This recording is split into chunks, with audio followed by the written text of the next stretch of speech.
What's up, everybody? How's it going? I'm with the amazing Wes Peden. What's up, Wes? Yo, I'm chilling. How are you? So how'd you get into performing, man? Well, my dad was a juggler, so when I was about 5 years old, I learned to juggle balls, clubs, and rings. He kind of coached me and got me a lot of videos and stuff, and then started performing with him. Then when I was 17, moved to Sweden to go to circus school. So. Wow. So what got you into going to Sweden? How'd that work out? Well, when I was about 16, 17, I knew I wanted to go further with my juggling, so I started looking around to different circus schools and what jugglers went to different circus schools. And Jay Gilligan is a big inspiration of mine, and he is a teacher in Sweden and also kind of like designed the curriculum for juggling there. So when he's not teaching, he brings in other jugglers to teach like the whole plan, and a lot of really good jugglers that I like came from there. So do you want to talk about that style, that Swedish style? Is it a little bit different than the American style when you grew up with? What's that like? Yeah, or at least like, what's the structure, the formula that you noticed that, man, this is what I want to do. I want to be over here. Yeah, well, I think number one, they're really into creating their own juggling, creating different technique and not just learning the stuff they've seen, but also the intent of putting juggling on stage is more to show something beyond technique. You're not just trying to not just trying to impress, but you're trying to express something more than that. Maybe some interesting way that the physics and the props works together, or you want to research one juggling technique and build upon it so that you can be surprised and interested in the way the juggling works, not just impressed that they can do it, but it shows a bit more than that. More beyond the tricks, right? Yeah, beyond the skill. You can use the tricks to express something more than that. Express you. Yeah, right? personality in it for sure, yeah. Like your body and the way you move, everyone has their own way of how their body works. And maybe instead of beyond the tricks, it was a way of how you can express your body through stage or through movement and through personality and character. So when I met you about 4 or 5 years ago at Circus Decor, I was performing in Stockholm. I went to Gothenburg and all those places, and I was like, man, I gotta stop by Circus Decor. And when I saw you, man, you invited me to see one of your practices, and I thought that was really cool. And I was like, hey, can I just sit down? It was just me, you in a room, and you went on for about 2 hours. I'm talking like hardcore, 2 hours nonstop, just with the music. And was there a thought process, or were you just improvising and going on it, or were you working on an act? Or is that kind of how this whole school works in a way? It's like just experimental and trying different ideas. You want to talk about that? Yeah, I have kind of 3 different ways of rehearsing and practicing that I do. I have one way of like creating technique that I have this stuff I'm researching and I'm trying out stuff from my notebook, like does this work, does that work, and trying to create new tricks. So that's one way. And then a second is training technique, so tricks that I have found that I want to get better at. So that's more precise and less looking for new things and more just figuring out how this works. And the last thing is rehearsing routines. So when I have whole pieces that I'm done with, I'm just training them to get them solid for stage. So probably what you saw is just going through the tricks that I have created that I'm getting solid for stage. So I have like a mental list of like, I need to work on this, and this, and just fire through it. Do you feel like you keep a notebook of like the tricks that you want, or do you feel like I'm just going to go through all the tricks I can do right now at my stage or where I'm at my level? I just want to hit all these tricks within this hour or 2 hours, or what's up? Or just jam out on anything? No, I try to keep it pretty precise because I don't have as much time as I would like to train. So I know like I can't do every trick. I need to pick the 20 most important ones and do those. I film a lot with my phone to make sure that tricks look cool and see if I'm doing any mistakes. And then I trim them and put them into folders on my computer, and then I make pockets of things that I should rehearse. So I have some of them I can just remember because I've been training them for a while, and I also have my laptop there so I can check what I should be rehearsing. When I was in Sweden, it was so cool to meet so many contemporary dancers, and the way they danced was just like the way they moved and flowed. I mean, I went to a party the other time, and there was like a dance hall, and everyone's like, hey, Lucian, you want to dance? I was like, all right, cool, I go dance. And they're like, no, you should try this way and movement. And it was awesome. It was in Stockholm, and I had such a great time with everyone there, and I felt like it was a whole different way. It was like there's never a stop or a start. It's always a flow.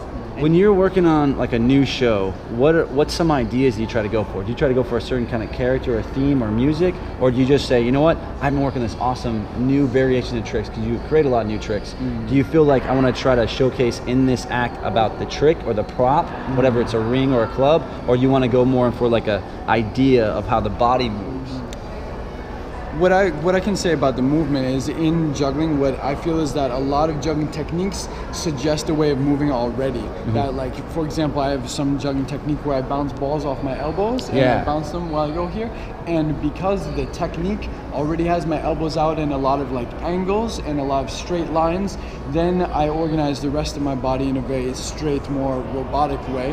And then techniques like I have with the rings, where they spiral up the arms, have more of a like liquidy feel to them. So I try to take the juggling that I'm doing and help that influence how I'm going to move, so it doesn't feel like juggling and then slap some movement onto it, but movement that comes from the technique. And then your other question about building an act or show, where it comes from, I like almost all juggling for different aspects, and I have made shows about different sides of it. Like the one I performed here, Volcano versus Palm Tree, is mostly about the explosiveness of juggling and the quietness of juggling, and how different objects work. So I try to find some juggling that has to be explosive and some that has to be slow, and then a lot of it got really just 3 clubs plus this energy and whatever I want to do. And after I made that show, I felt like that was too open. So in my next show, I wanted to be more simplistic and limit myself to,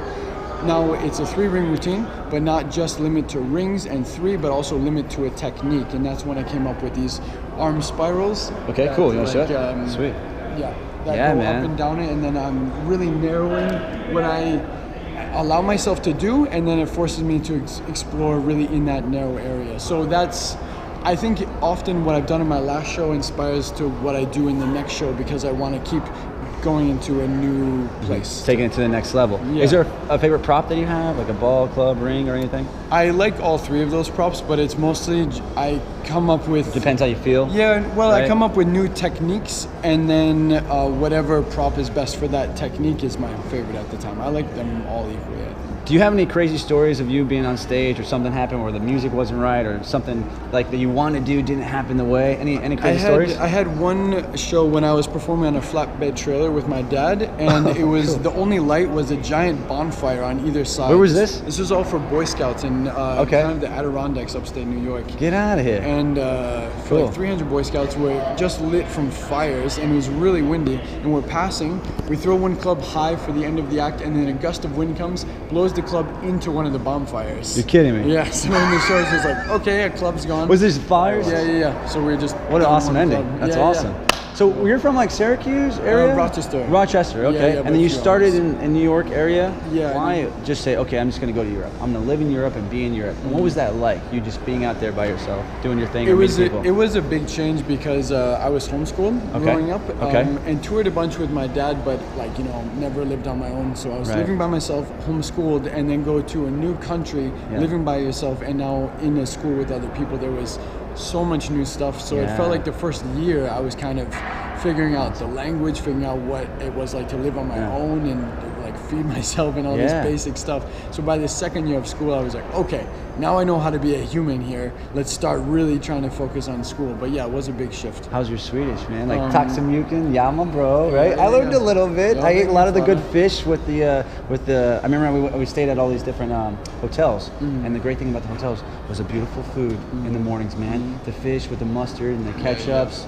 Oh my God, the salmon. It's very healthy for sure. So healthy. What was it like your diet? Did you just eat a bunch of fish while you're out there and juggle? I do eat a lot of fish, actually. I'm really into salmon. But, I see you're getting bigger. You've been working out a lot. You do a lot of... Occasionally I fluctuate, but... do you think working out is good for you in your shows now? For sure. I mean, Anything mostly now... Advice? I mean, I don't stretch as much as I should now. I'm stretching more just because I realize I'm getting injured if I don't. I go ham on my juggling, and then I get hurt, and then I can't juggle. Yep. So I'm trying to, make sure I stretch and train my wrists.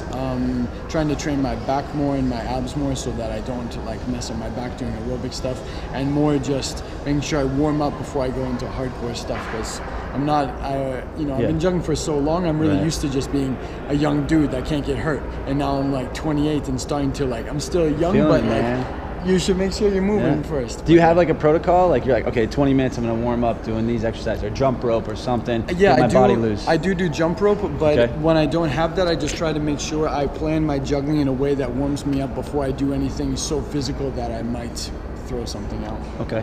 And when you're doing your shows and you're getting ready for shows, is there like a routine that you like to have before you go on stage? What is a mental in Wes Peden's mind right when you're about to do your show? You're going on a stage. Do you feel like I want to be relaxed? Do you want to feel chilled? Some people actually do meditation. I'm just curious, what's in your mind when you go on stage, and how are you on stage? You feel like, well, I did all the practice, I did all my work, now it's time to kick back, relax, and just do it. Press the button, press play, and go. Yeah, the main thing is to often I will wait too long to prepare in the last few years. Now I really realize that most of the work, is the months and weeks before, making sure you've done everything and thought of everything and have everything into a place so that you won't be nervous beforehand. And right before the show, I always I wash my hands many times. You wash your hands? Yeah, when they're just a little bit dirty, it gets sticky to me and I don't like it. And then the few minutes before I go on stage, I don't talk to anybody so that I'm not distracted, I know what's going on. And one thing that I used to do that I stopped, and I think it's good that I stopped, is I used to try to run through the routines mentally, but so much of the routine is muscle memory that if you try to run through it without the props in your hand, sometimes you get to a part in your brain that you're like, I don't know what comes there. And then it really stresses you out before you go on stage. So I try to rehearse a ton and then try to clear my mind and just relax before I go on stage. Another thing is the way I compose shows, I try to make the very end of an act pretty simple, but a good concept, but not the most difficult juggling. So I know that no matter what happens, the end is going to be good, and then it relaxes me. I can really screw up the beginning, but the show is going to still be good in the end. So that's a lot of pre-planning to make sure that you can't screw it up too much. Well, let's talk about this. How do you feel about connecting with the audience on stage? I've seen you, younger, and then now getting older. I remember seeing you in Buffalo back in the day, right? And then seeing you now here in Springfield at the IJ again. I've seen you grow, man. You've done so amazing on stage. You've created a whole new realm. You got people around you, with their Wes Peden shirts on, and they really want to learn your style, learn the other styles of Swedish way, and it's awesome, man. It's awesome in a way that you're giving back. Tell me this, when you're on stage or anywhere, how do you feel about you? What does Wes Peden want to show to the audience? How do you want to connect now? Do you want to connect with your big tricks, your new styles and new tricks that you thought, wow, this is creative, this is the new way, this is the future of juggling? Or do you feel like, I want to connect, how does Wes Peden connect with the audience? I mean, it depends a little bit because, as you say here, these are a lot of jugglers. Right, juggling for jugglers, right? Yeah. But when you juggle for an audience or you're out on these festivals, how do you like connecting with the stage, and how does that feel? I just want to take what I love about juggling and show that to them in a way that can make them love it as much as I do. So I try to compose juggling to be clear with this is what makes me love it. Let's try to put it in a way so that you see it in the same way and we can both love it. When people don't notice juggling, I mean, most people when we perform, right, they don't know about juggling. How do you feel like they get that? Do you feel like now when they see you, they're like, holy cow, now I know what juggling's like? Do you want them to walk away and feel that? Yeah, I think I want them to walk away and think and be surprised and think oh, I didn't know juggling could be like that. Or if they did know juggling could be like that, that's great already. I think, yeah. When you're doing your shows, how much has life changed for you since you were younger to see where you are now? How do you feel where you are now, being with all these things with Circus Secor and the doc school? How much has that changed you to what you were with your dad? Your dad was an awesome juggler. What's that feel like, man? What's it feel like to see, man, I was with my dad juggling and passing fire, and now I'm, traveling the world doing these shows all over in different countries and different festivals, Russia and so forth. What's it like, man? What's it like going to these festivals and people recognize you? What's it like, saying, oh my gosh, man, I've changed. Wow, I've become this person.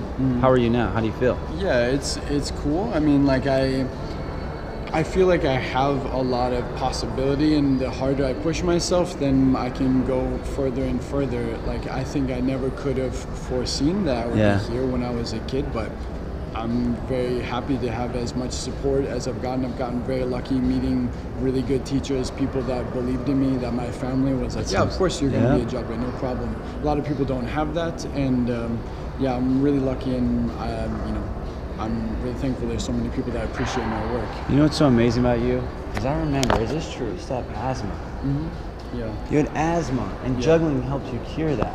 And yeah, you, I don't know. How do you push that? I mean, no way. Like, do you still have asthma? Or do you still have problems when you're on stage when you're, you know, maybe you get excited about a new act or a new show, and you got a big audience? You know, I've been there too, right? Big arenas. You see the shows. Does it still come into play, or do you feel like you found ways to help with that? You know, the one thing I've been thinking about recently is it's hard to know what is good news and what is bad news in your life. And like when I was a kid, I still have dyslexia, so I was quite bad at learning to read, and still very hard for me to spell correctly. So I was bad at school, and then I had asthma, so I was bad at sports. So juggling, it kind of funneled me into juggling because these normal things that kids work on were really hard for me, and juggling came a bit easier.